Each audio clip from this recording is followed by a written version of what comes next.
island in space,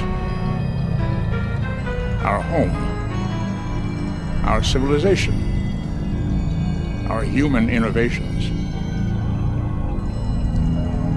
How could the omission of two simple digits affect the destiny of all humankind? Y2K, what does it mean? How will it affect you, your family, your community, your nation, our world? Y2K, how can we prepare individually?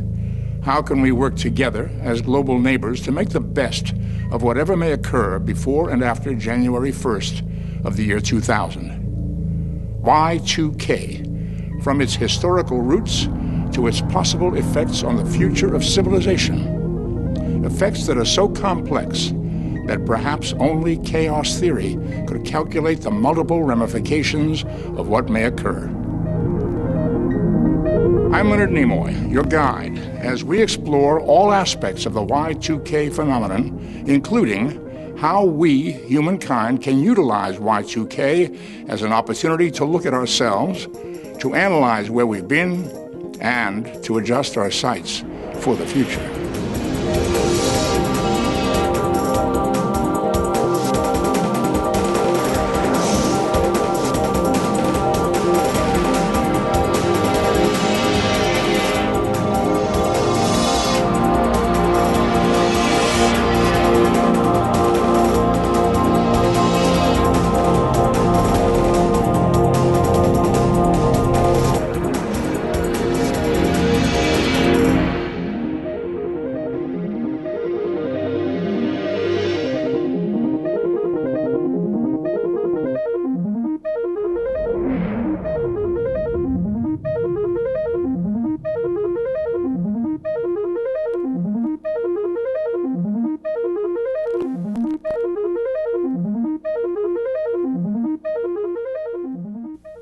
There is an ancient myth of what may have been the most highly advanced civilization ever to dwell on the planet Earth. Legend has it that this civilization was perhaps more technologically advanced than our human civilization is today, on the brink of the 3rd millennium AD. But the legend also ends, suddenly, with the revelation that this entire ancient civilization vanished, that their great island sank into the sea because their technological innovations were too far ahead of their human judgments, human foresight, and simple human frailties. This legendary civilization was, of course, Atlantis. Yet the problem for us in the year 1999 is that we are no longer musing on what may or may not have happened a long, long time ago.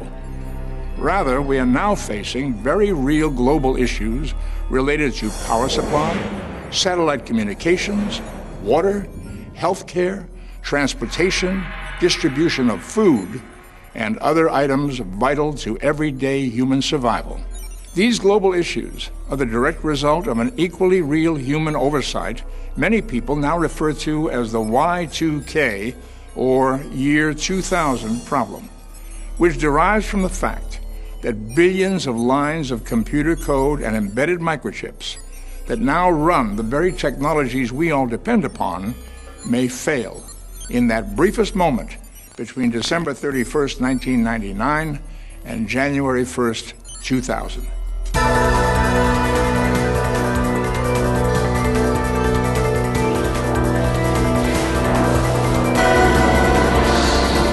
And so, we recall the fate of Atlantis. The primary question for our civilization as we approach the year 2000 is this: have we allowed our own highly advanced technological innovations to far outpace our human abilities to control those innovations, and most importantly, to foresee their ultimate consequences? In order to find an answer to this fundamental question, and in order to prepare ourselves and our communities for whatever Y2K may bring, we need to understand the history and ramifications of Y2K from its very beginning decades ago to these remaining days of the 20th century, as we confer with a cross-section of the men and women on the front lines of the Y2K campaign. We begin by returning to the startlingly simple roots of Y2K. When I get out here in these speeches and hearings and other presentations, the first thing that comes up is that people say, how did we get into this mess? The story of Y2K really begins several decades ago, back in the 50s, with a very enterprising woman by the name of Grace Murray Hopper. Her nickname was Amazing Grace because of all the outstanding accomplishments in her life. One of her accomplishments was the invention of the compiler for computer programs, which translates regular written language into the ones and zeros of binary code. It was the idea that said the switch in a transistor is either on or off. And therefore, you can write code that can be read mechanically by a series of transistors strung together that show that they are either on or off, and that was the beginning of what we now call digital code. Maybe even more importantly, Grace Hopper was centrally involved in the creation of COBOL. COBOL, computer business-oriented language, became all-pervasive throughout the computer systems of America and eventually the world. The technology itself is very prevalent in our advanced society, and the failure points potentially span from a very simple industrial process to a very complex financial transaction. That we don't really understand the incredible impact of that little notion that a switch can be either on or off, that a punch in an IBM card can either be in or out. In the primitive days of computers, mainframes relied on the use of hollerith cards, which were cardboard cards with holes punched in them, to create computer programs. They operated computers sort of like the way an old piano scroll would create music on a player piano. I'd been a university president for 18 years, and I remembered right away that we had these huge mainframe computers that took up room after room after room. The kind of computer power you can now get on a laptop used to require a system that was so large it literally had to be housed in its own building. So as more and more COBOL programs totaling in the millions and eventually billions were written on hollerith cards, the sheer expense of computing began to really add up. And so in the 60s, some bright programmers said, wait a minute, why are we punching in 1967? Why don't we just put 67, save the 19? That's when major businesses and government institutions began finding ways to cut corners. One of the most fateful cost-cutting measures was to deliberately leave out the first two digits of the year date. So in the year 2000, and they knew this at the time, you would have 00 pop up, not 2000. So the computer thinks it could be 1900, 000, and that's the problem. So yeah, we may have saved a lot of money by eliminating those two digits, but here we are 40 years later, and the cost to correct problems because of this omission is in the trillions of dollars. Companies aren't spending $100 million or more, and the companies totally spending billions of dollars as a public relations device. They are doing it because they have a real problem to fix and a real challenge to face. That flaw that got put into the system in terms of 2 digits for a date instead of 4 has become, over the last 25 years, absolutely pervasive. We're not going to be able to predict with any certainty where the breakdowns may or may not occur. Will it be a nuclear power plant? Will it be the airplanes in the sky? Will it be the food supply chains, transportation? There are so many possibilities. 8 hospital system has probably 45,000 pieces of medical devices, of which probably 25% of those are going to need to be tested. The generation and distribution of electricity is really done with computers. The National Federation of Independent Business estimates that approximately 82% of all U.S. small businesses might have a problem, and only 50% had taken any kind of action by the middle of 1998. And the flaw is everywhere. Yes, it's in computer programs, software programs. It's also embedded into those microcomputers that we call chips. The embedded chip devices work anywhere or go anywhere from a dialysis machine, an anesthesia machine, a CT scanner, IV pumps, all different kinds of equipment that nurses use on the floor, lab equipment, lab devices, X-ray, pharmacy. It affects every department within a hospital. If you look at a production line now in automotive, there is a tremendous amount of automation. You, in most cases, find that there's a software program running in there that has dates in it. And the estimates we get on our committee are that between 2 and possibly 5% of those chips will fail. And you don't know which 2 to 5% they are, and you don't know where they are. The early warnings about Y2K, however, were either ignored or deliberately rebuffed, primarily for economic reasons, but also due to bureaucracies typical of large corporations and government agencies. And people don't know in corporations how to approach this issue because we're looking at their whole enterprise. We're not just looking at a section. We're looking at all the code that's ever been written. We're looking at anything that's connected with the code. We're looking at outside vendors. We're looking at internal and external interfaces. This is not a technological problem. It sounds like it. It's a management problem. It is estimated that over $600 billion is being spent worldwide to address the Y2K problem. The simple dilemma is that there are so many lines of code and microchips that need to be reviewed that there are just not enough computer professionals and not enough days left before January 1st, 2000 to look into every area that must be addressed. It's a huge management challenge to make the changes in all of the lines of code and all of the machinery and all of the embedded chips that are affected with this problem. The report card was established to get people's attention, and it has. Cabinet members talk about it, agency heads talk about it. That's what we want. Basically, what we rate on that report card is the degree of progress that has occurred between the last quarterly report and the present. And you have 5 or 6 D's and 5 or 6 F's, you know you have a problem there. And I must say, it did get a little attention among the cabinet. In some cabinet meetings, they said, "Hey, what did you get from him?" You know, so, but it puts it down where the public can understand it and not have a bunch of statistics that nobody can understand. You've got the software problem that people can quickly understand. You got the embedded chip problem that they probably haven't thought about. And then you have the connections problem that can ultimately kill you. Computers talk to one another. Information is transferred from one system to another. And if that information is not transferred because the computer in question doesn't understand the change of date, if the data that is transferred is affected by a date and causes a loss of integrity of that data, then what has happened is that other computers are affected by that. It can be passed on and on and on.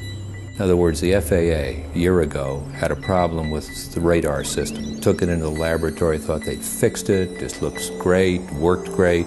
They got it into a tower, and when you suddenly have thousands of interactions from airplanes and everything else, people problems, you name it, and it didn't work.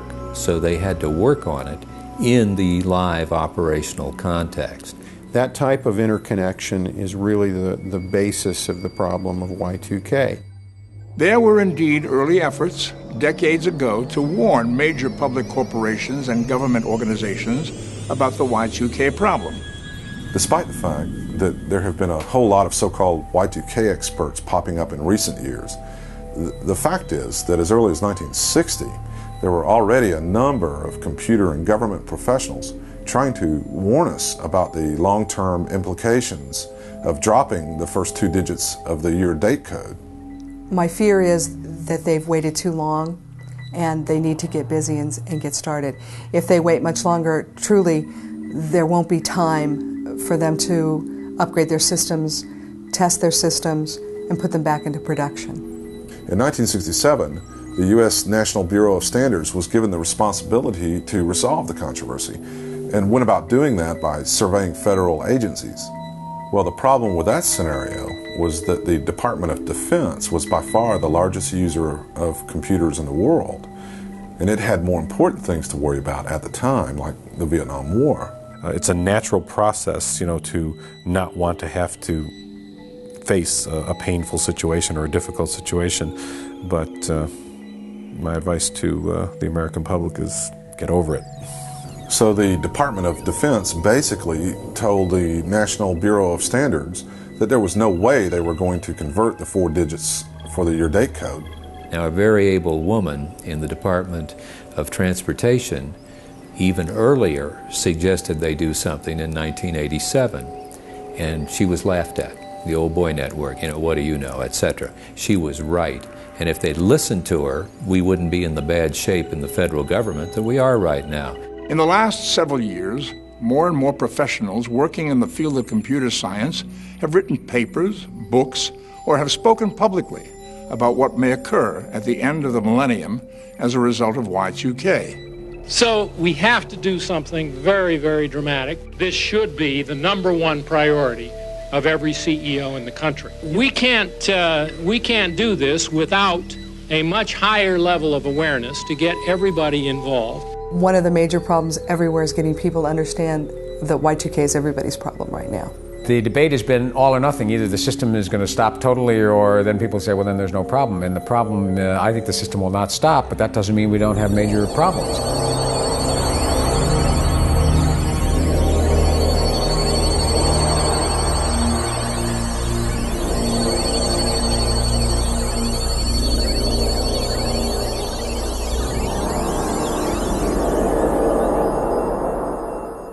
It is our primary goal in this program to help families and communities across the world to prepare and to work together regardless of what may or may not occur as a result of Y2K. There still exists, even in 1999, a general state of either denial, complacency, or even apathy about both the reality and the potential effects of Y2K. And unless we appreciate what may occur, we may not be ready, either individually or as a civilization. In dead of winter, at the stroke of midnight, January 1st, 2000, elevators may stop. Heat may vanish. Credit cards and ATMs may cease to function. Airplanes and trains may come to a halt. Telephones and televisions may not utter a sound.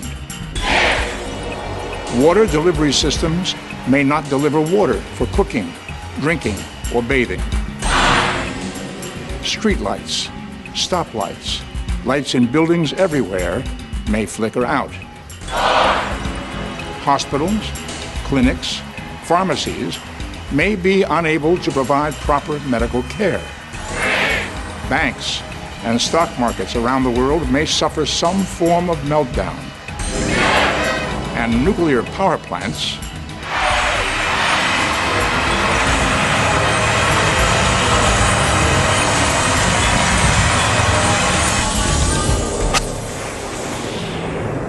may cease to generate the electricity we need for all aspects of our daily lives.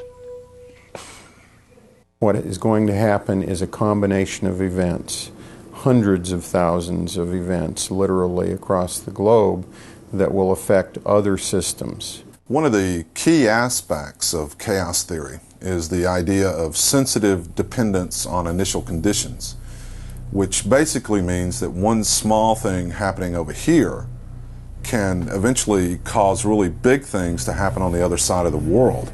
You will start to see systems coming down. That you have a potential for power outages, water outages. My main worry is the energy grid. And if we can't get power, we can't get water. Water will be available in most municipalities, but I am convinced there are some where the water system will break down. It'll be more like a cancer where one little problem kind of leads to another problem, is connected to another problem. I think we should all prepare ourselves for a ground war on the year 2000 issue when it comes to insurance coverage.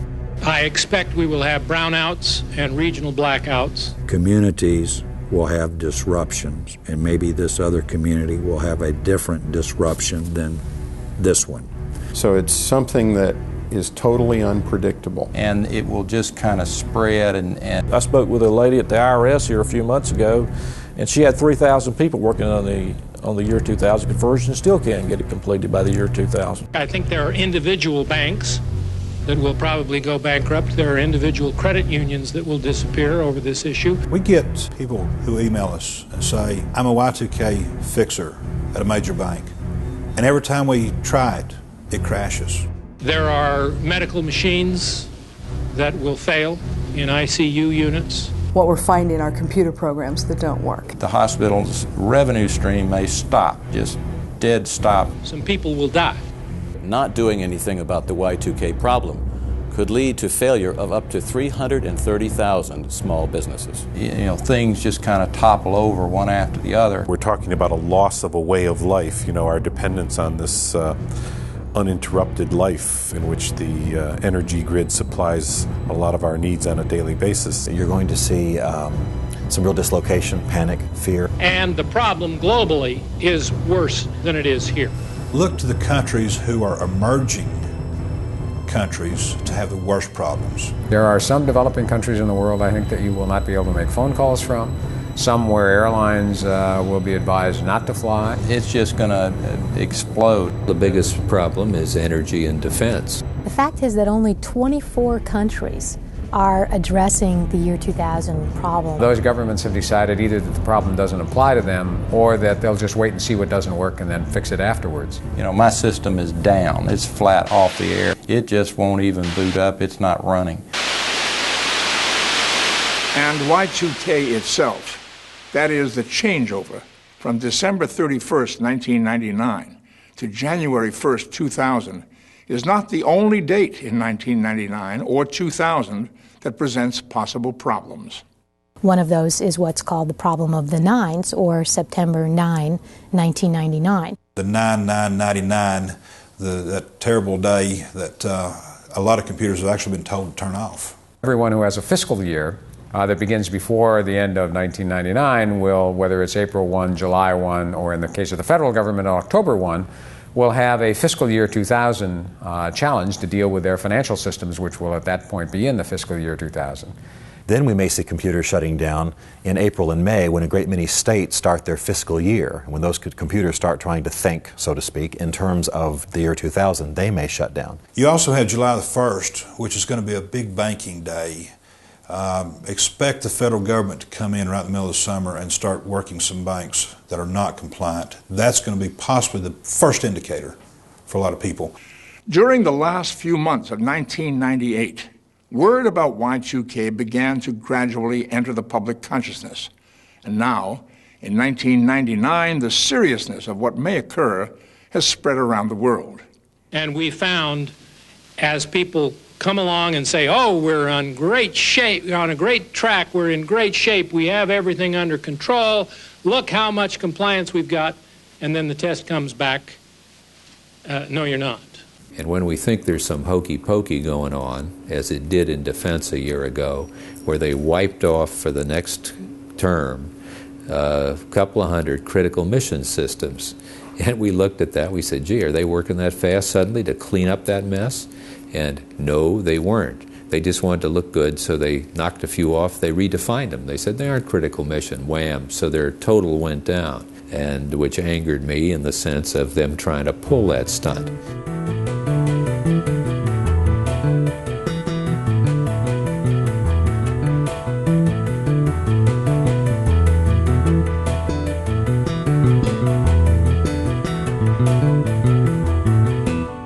Despite all the computer systems that need to be reviewed and possibly fixed, and despite all the possible consequences of Y2K that have been outlined thus far, there is indeed ample room not only for hope, but even optimism in some areas. A number of vital government organizations, such as the Social Security Administration, have been working on Y2K since 1994 and will be ready for the year 2000. Major banks, such as Chase Manhattan, have been addressing Y2K since the early 90s and have diligently prepared for the year 2000 turnover. Even in the world of personal computers, Macintosh systems have been Y2K compliant since the mid-1980s. And President Clinton has appointed a special Y2K czar to oversee a nationwide campaign to address, review, and resolve every aspect of Y2K as it affects America and the world. The first thing we have to do is have the public feel comfortable that they know what's going on. They know what's being fixed, they know what still remains to be done, they know where the risks are. The second thing they need to know is that we're managing against the problem, not just the federal government, but the major companies in critical sectors in the economy. In other words, even though our society has been slow to realize the full implications of Y2K, human ingenuity is now at work on both large and small scales. The FAA has been having meetings and schedules that are being set, and every piece of equipment has been identified that will need software modifications. We also have backup systems for backup systems. That's the way we always do business, and I'm sure that the priorities of keeping flights going is going to be number one for the economy and number two for the safety of everyone. The problem has been worked on now for 2 or 3 years at a steady pace, and we're making good progress, and I think we found the major bugs. There certainly will be a lot of little things go wrong, but as a whole, I think it'll just be more of a nuisance. Of the 150 mission critical systems in our agency, last year in September, we completed all repair of all systems except for one, which should be repaired shortly. Secondly, we've tested all but about 8 or 9 systems. So we're very confident that we're going to meet the dates set by the government for all of our mission critical systems. At this point, we have no indication that there's any reason for people to assume that there are going to be any major failings in power or telecommunication or financial systems. And in fact, quite the contrary, the major companies in those industries are making very strong and good progress. And that's what I believe too. I think people will pull together into this year 2000 conversion, and we'll pull together as one unit and get this done. I don't see that there'll be a catastrophic failure where there's riots and people running around shooting each other and things like that. The people that are going to get a gun and a year's supply of food and run to the mountains will find a lot of other people with guns in the mountains in a bad mood. So it's best to stay in your community. This is a community problem. We handle it at the community level. If the immediate response is to buy machine guns and camouflage and lock ourselves off from our neighbors, well then what's happening is what's in the human heart is boiling to the surface. That's why Christians have got to challenge that whole mentality with a non-selfish, serving kind of mentality that makes a difference in the lives of their neighbors. It starts with you. And I think if everybody does their job and puts a lot of thought in it and does the right thing and just simply prepare, then I think you'll make it just fine. One of the things that the Y2K event is likely to initiate is a rediscovery of community. Most people today have lost touch with community. We live lives that are very insulated from one another. This is not the end of the world. This is a problem. Things are going to be broken. The electricity may be broken. We will have to be patient while it's being fixed. That's all.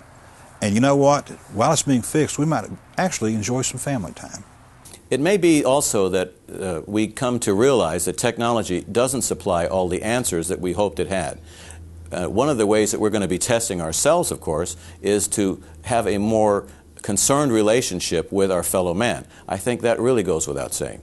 I think it's possible that we end up with disconnection from our toys, a stronger connection to other human beings, cautious and wiser reliance on technology, and a greater love for the simple things of life, which is what life is really about. I think our modern age has been disconnected from the true values of life, and I think all of that could result on the other side of Y2K if we approach it the right way.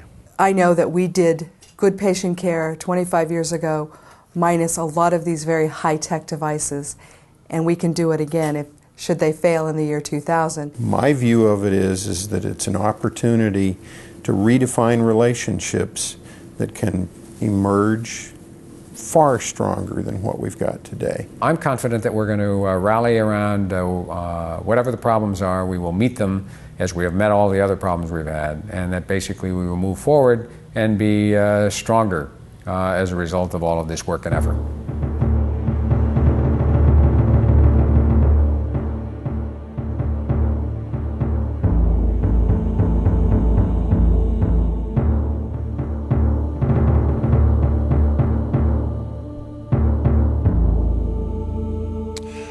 By this time, in the year 1999, the term Y2K has entered the public consciousness.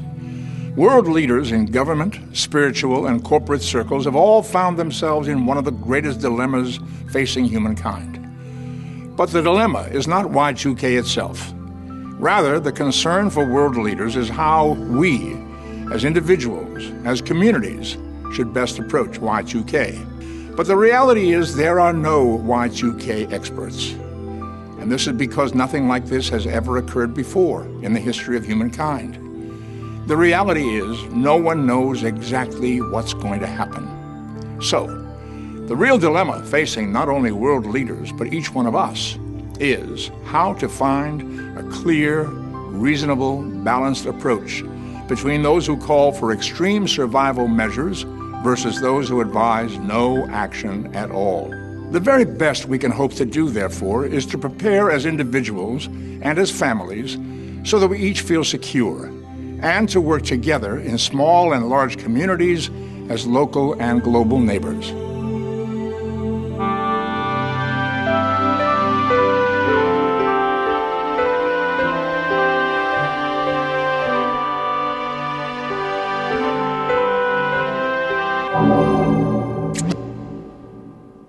Hi, I'm Ted Wright. I spent 4.5 years in Special Forces, almost continuous combat. And I travelled from El Alamein in Rome. I was part of the Desert Rats team, and I ended up at outside Rome, and I survived Anzio. I have seen just about every condition of human misery and privation in my time. I am a family safety preparedness consultant. I've been doing what I do for 18 years. I'm happy to be a part of this team, and I hope that our message will be received positively. Concentrate on basic needs that you might have to spend a couple of weeks using those supplies before a distribution system is renewed. I think it's a very important thing for communities to have a constructive dialogue with their elected leaders and their local businesses about what their state of preparedness is and what their state of readiness is. Learn how to put a little water away. Know how much per person to put away. Know how much cash you're going to need on hand, if any. Know what you're going to do. Water, and I've said it for years, is going to be a prime problem in this country with regards to fresh drinking water. It's already a problem now. It's been highlighted in newspapers, periodicals, magazines have all run specials on this. Have a minimum of at least 4 weeks' water for each family member in storage as soon as possible. 1 gallon per person is accepted by FEMA and the Red Cross as the very basic requirement. So for 1 month, 30 gallons per person is your target. Other than buying water, fill every container that you use. Milk, juice, soda pop, rinse it out, and fill it with fresh tap water and store containers in a cool, dark place. I have containers all over my house, all over my yard. I have them in the bedroom, I have them in the linen closet. Store them, store them, store them. Fresh water properly stored lasts for years. The enemy of water is light and heat. We now have excellent technical advances that have resulted in very compact, portable, inexpensive water filters that we can process our water through and know that it's safe to drink no matter how long it's been in storage. If you're in doubt, filter the water using a good water filter, now available in the $30 range and up. Be sure it is at least a 0.05 micron or less, because then it will filter out possible bacteria.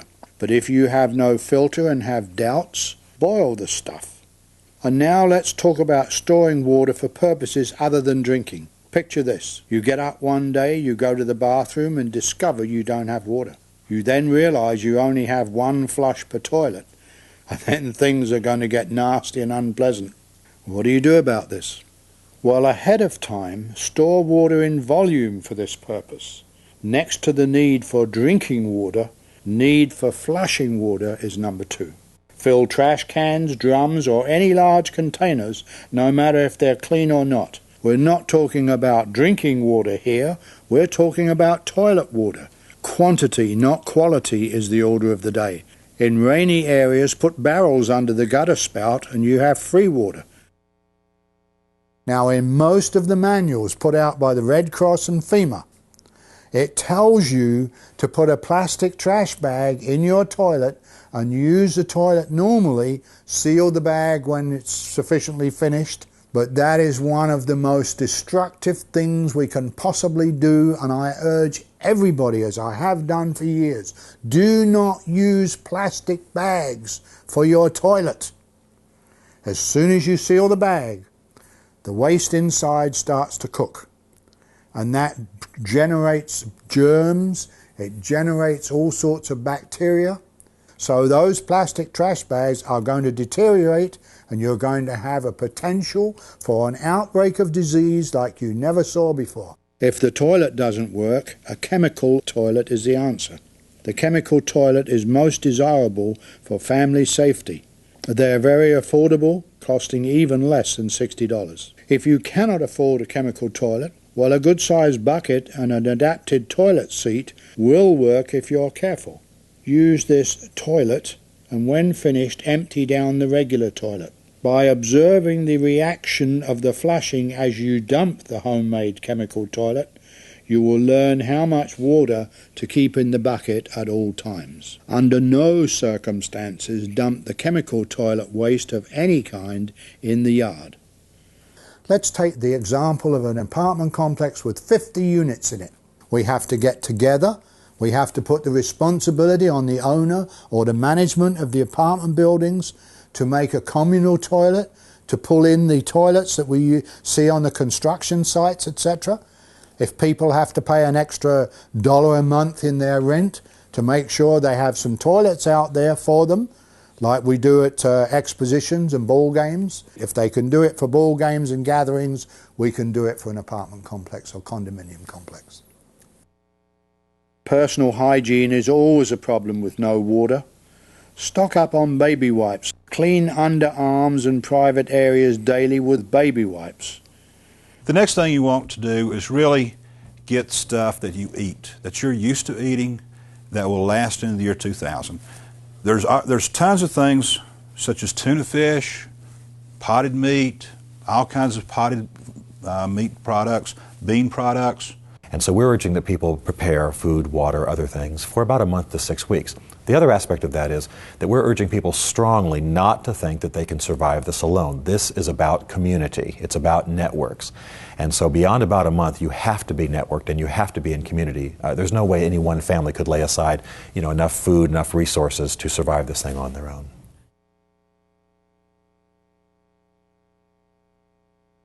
You need to have a minimum of 4 weeks of food for this emergency for each family member. Same as the water, remember? And also, pets are family members, and they need food and water for the same period of time. The body needs a high concentration of protein and minerals to stay healthy. 50 to 60 grams of protein a day is a good guide, and the average adult should consume this much protein. That is approximately 1,500 grams of protein a month. If you have the time, a dehydrator is worth its weight in gold at this particular time. Homemade jerky can be stored with white rice to absorb any extra moisture it may have after processing. Mary Bell's book on dehydrating food is a great resource if you want to try home dehydrating. We must learn the fundamentals and be like a squirrel. We must get a little bit and put it away, a little bit and put it away. In my own teachings, I teach the bin method. I talk about a 30-gallon trash bin, but it can be a smaller container. You need a container with a good tight lid that you can put food in. Once you have stored your protein, then work on storing other foods you will need. Here are some suggestions. Dried beans, rice, powdered milk, dried fruit, powdered protein drinks, alfalfa seeds for sprouting, and any canned foods you might like.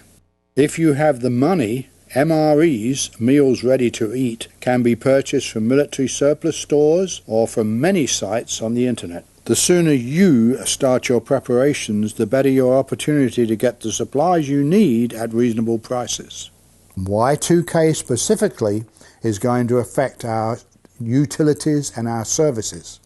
We can't do anything about the telephone, we can't put the power back on, but we have to have alternate means of heating and alternate means of lighting. Now that we have covered the subjects of food and water storage, let's move on to the problems of staying warm and having emergency lighting. If you have a fireplace or a wood stove and you don't have any fuel or you've run out of fuel, you can burn newspapers hand-rolled into logs. Basically, you roll the newspapers very tightly and fasten them with metal wire. As for heat, a good modern kerosene heater is the way to go. They are safe, do need ventilation of course, but are very efficient and economical, using under 10 gallons a week, burning 10 hours a day. I stress the need to reduce the logistics. Don't try to heat the whole house. Select one room large enough for the family and use that one room for living in. For this 4-week period, it's not that big a deal. There is a new long-life flashlight, and boy, it's apart from all the rest. I have one, and it's just amazing. Mine will go 2 years on one battery. Candles are a pleasant but controversial light source. If you are going to use them, be very, very careful, as they can be as dangerous as they are useful, especially around children. You may want to purchase an oil lamp from your favorite discount store. Oil lamps are one of the most economical ways to provide emergency lighting. 2 gallons of lamp oil is approximately a month's supply using your oil lamp 5 hours a day. There is also the crank radio and light that is very, very efficient. Hot meal? Sure, if you want to. Keep warm? Why not in a reduced living area? Be sure to stockpile plenty of the fuels you know you'll be using, such as firewood, kerosene, lamp oil, etc. You may want to have fire starter bricks and extra lighters available. Make sure you have plenty of batteries on hand for your flashlights. If you don't already have one, a fire extinguisher. You should have a good basic first aid kit. I have urged people for years, go to your doctor and ask for an extra prescription so you can cycle your prescriptions, have a month ahead of you. No doctor will issue a prescription ahead of time. We have to change the thinking of the AMA. Make sure you have your medication through the year 2000. You'll want to make sure you get it perhaps filled in December of '99.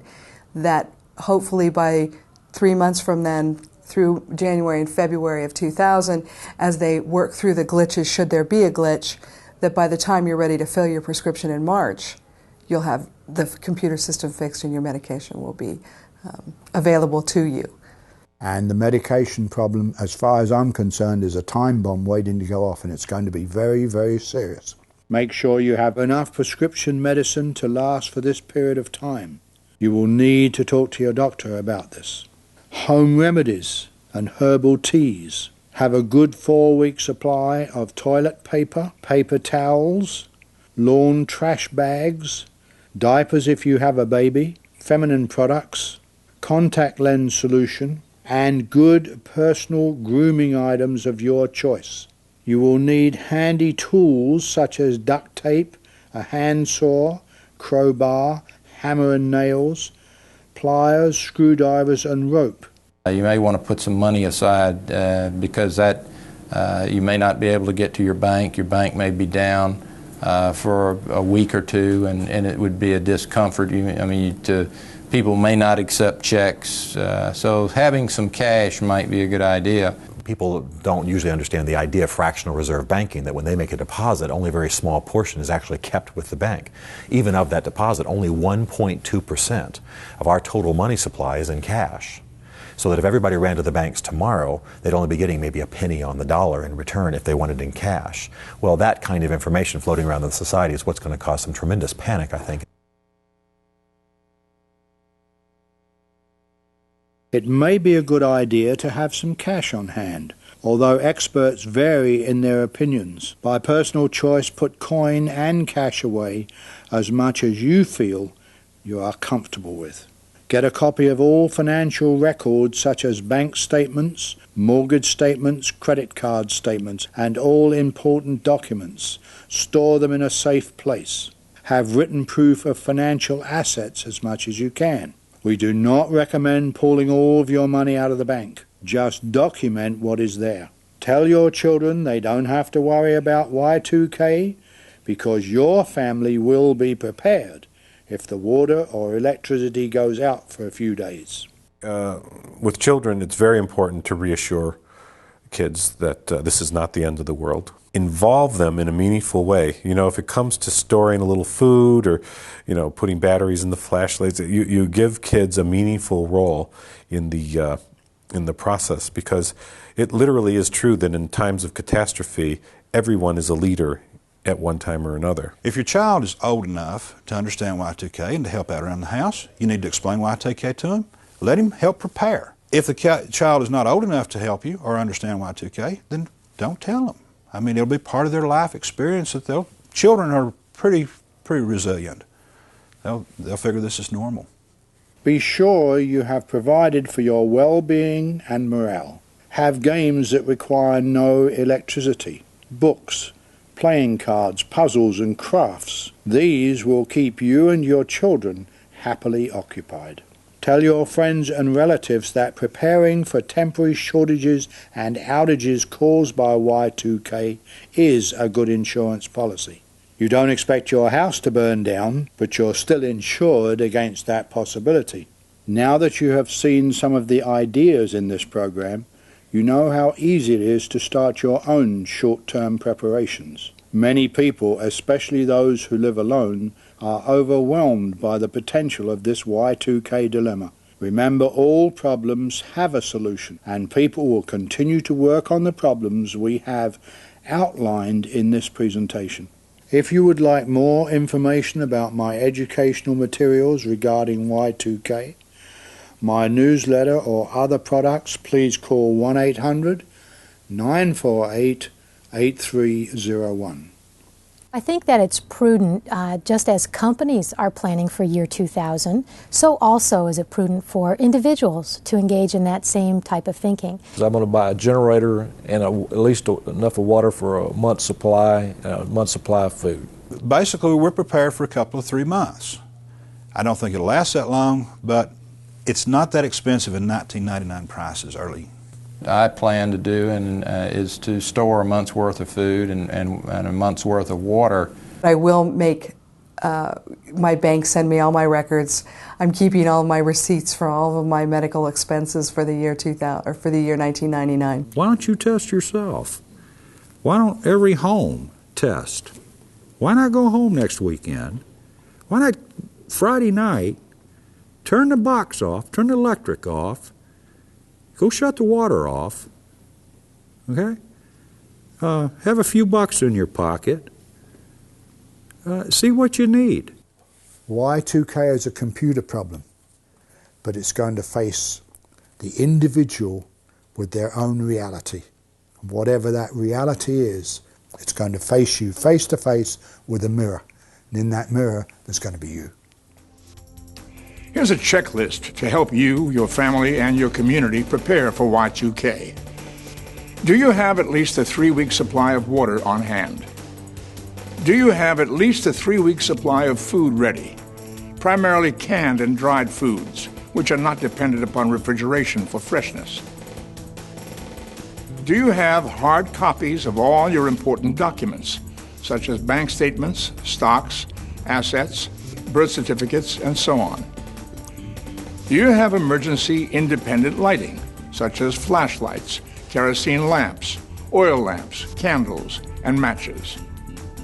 Since Y2K will happen in the dead of winter, if you live in colder climates, do you have emergency heating methods or other means to stay warm, such as a well-prepared fireplace, at least 3 weeks of kindling, real or synthetic fireplace logs, as well as sleeping bags, heavy quilts, heavy coats, thick gloves, thermal underwear, and socks? Do you have backup cooking methods available, such as a kerosene camping stove, barbecue with an ample supply of charcoal, or a fireplace and cookware appropriate for an open flame? If you are continuously reliant upon prescription medicine, have you made provisions with your doctor to have at least a 3-month supply of medicine after January 1st, 2000? Likewise, if you have a medical condition which requires continuous care, have you made provisions with your doctor to make sure your necessary medical care will be uninterrupted throughout the year 2000? Do you have a first aid kit, and have you customized it for the potential needs of you and your family?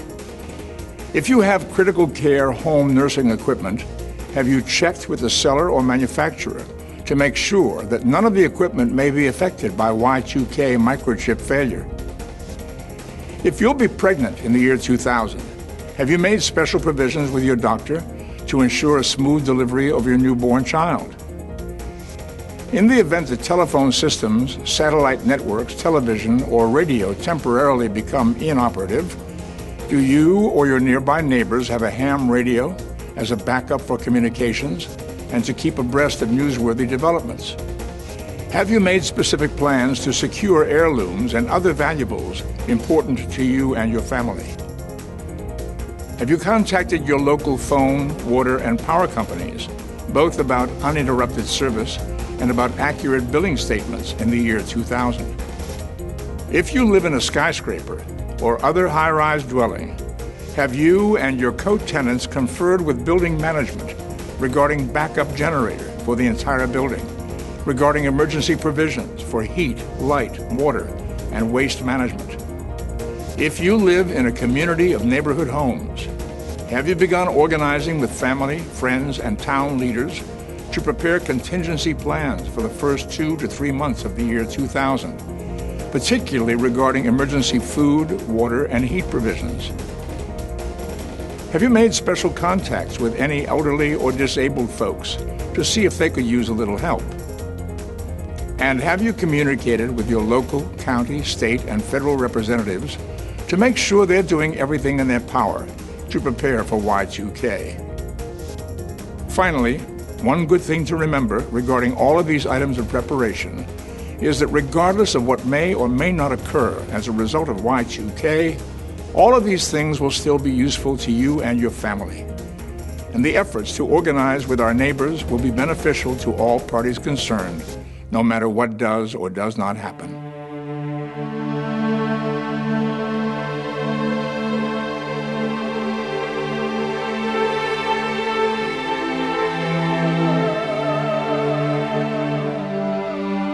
There is an ancient myth of what might have been the most highly advanced civilization ever to dwell on the planet Earth.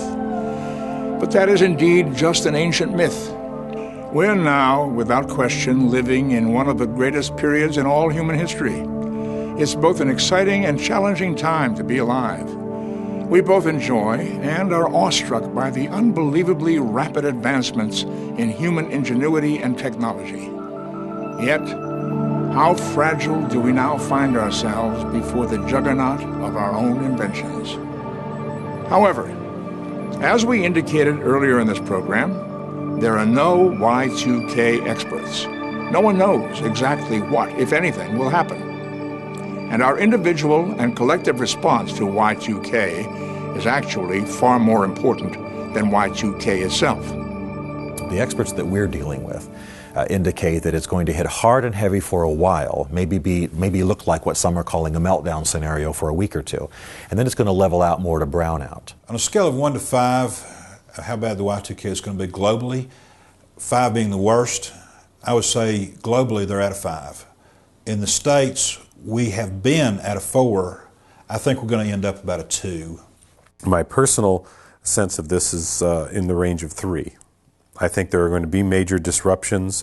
I think there are going to be things that we can deal with, but it won't be easy. Putting January 1 on a scale of 1 to 5, with 5 being the worst and 1 being nothing at all, my assumption is somewhere around a 2.5.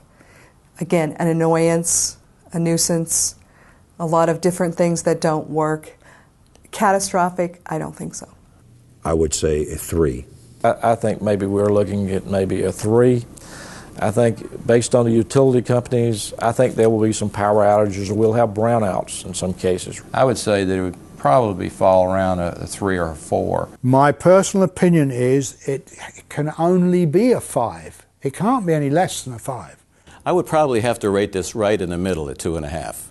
And the reason is because we know that this is an inevitable circumstance. I would put the year 2000 problem for the world at a 3 with a wait-and-see attitude. In a very real way, we're all responsible for Y2K, and there's no one to blame, morally or otherwise. We've all benefited from the technologies which have improved our lives, and we have therefore encouraged those same technologies to develop at ever more accelerated rates. And yes, perhaps we are now realizing that we've taken them a bit for granted and have indeed become too dependent upon the byproducts of our collective innovations. And so, we must not only prepare as families and work together as neighbors, but we need also use this moment in the development of our civilization as an opportunity to look at the long-range effects of all our human endeavors. Looking beyond Y2K, whatever perils our very human ambitions and short-sightedness may lead us to, our even more powerful human spirit will find a way to overcome. So, let us use the Y2K challenge as an opportunity to reflect on where we're headed as a civilization. Perhaps the most important opportunity we've ever had. If the omission of 2 simple digits can have worldwide impact several decades after its inception, we must ask ourselves, before we rush too far forward, what are we doing now in genetic engineering, with cloning, with the development of bacteriological warfare life forms, with death ray technologies, and pollution of land, air, and water that could have long-term, unpredictable worldwide effects? And what can we do as the inheritors, the caretakers of this world? What can we do to protect our home, our island in space?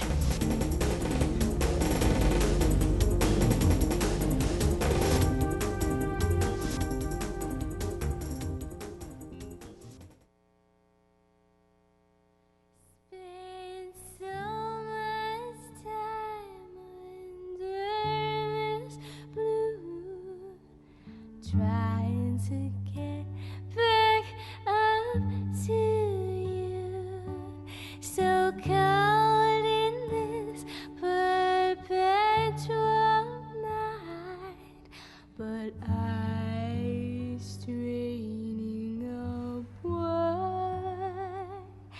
I see